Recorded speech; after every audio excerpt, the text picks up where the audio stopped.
పశ్చిమాసియాలో యుద్ధం భీకర రూపం దాల్చింది. యుద్ధాన్ని ముగిస్తామని అమెరికా అధ్యక్షుడు ట్రంప్ ప్రకటిస్తున్న సమయంలోనే ఇరాన్ నేరుగా అమెరికా నావికాదళ కేంద్రం 5th ఫ్లీట్ పై క్షిపణులతో విరుచుకుపడింది. అటు ఇరాన్ వ్యాప్తంగా ఇజ్రాయెల్, అమెరికా దాడులు కొనసాగుతున్నాయి.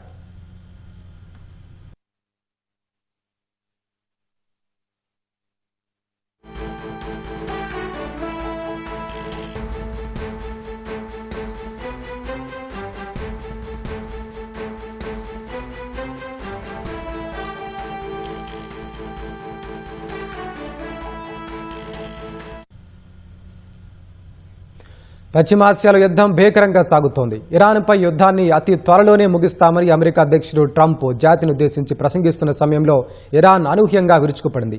బహ్రెయిన్లోని అమెరికా నావికాదళ ప్రధాన కేంద్రం యుఎస్ 5th ఫ్లీట్ పై డ్రోన్లు, క్షిపణులతో మెరుపు దాడులు చేసింది. ఇరాన్ సైనిక సామర్థ్యం నాశనమైందని ట్రంప్ ప్రకటించిన వెంటనే ఇలా నేరుగా అమెరికా కమాండ్ సెంటర్ను ఐఆర్జీసీ లక్ష్యంగా చేసుకుంది. ఇజ్రాయెల్, అరబ్ దేశాల్లోని స్థావరాల లక్ష్యంగా 89వ విడత క్షిపణి దాడులు చేసినట్లు ఐఆర్జీసీ తెలిపింది. కువైట్లో ఒక స్థావరంపై దాడి చేయగా ఒక అమెరికా హెలికాప్టర్ ధ్వంసమైందని పేర్కొంది. అటు ఇజ్రాయెల్లోని బినేబ్రాక్లో క్షిపణి ధాటికి పైప్ లైన్ పగిలి రహదారులను వరద ముంచెత్తింది. ఇరాక్లోని కుర్దిష్లో చేసిన డ్రోన్ దాడిలో బ్రిటిష్ చమురు కాస్టోలకు చెందిన మోటార్ ఆయిల్ను నిల్వ చేసే గోదాములు ధ్వంసమయ్యాయి.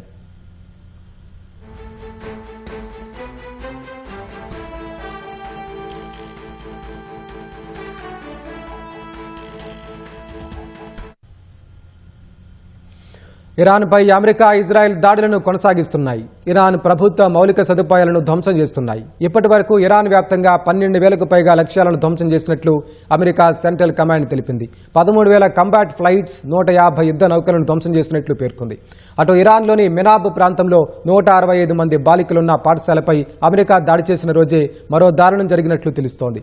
ఫిబ్రవరి 28న లామెడ్ పట్టణంలో చిన్నారుల క్రీడా మైదానంపై అమెరికా అత్యంత వినాశకరమైన PRSM క్షిపణితో దాడి చేసిందని న్యూయార్క్ టైమ్స్ తెలిపింది. ఈ దాడిలో వాలీబాల్ ఆడుతున్న 21 మంది చిన్నారులు ప్రాణాలు కోల్పోయారని సమాచారం.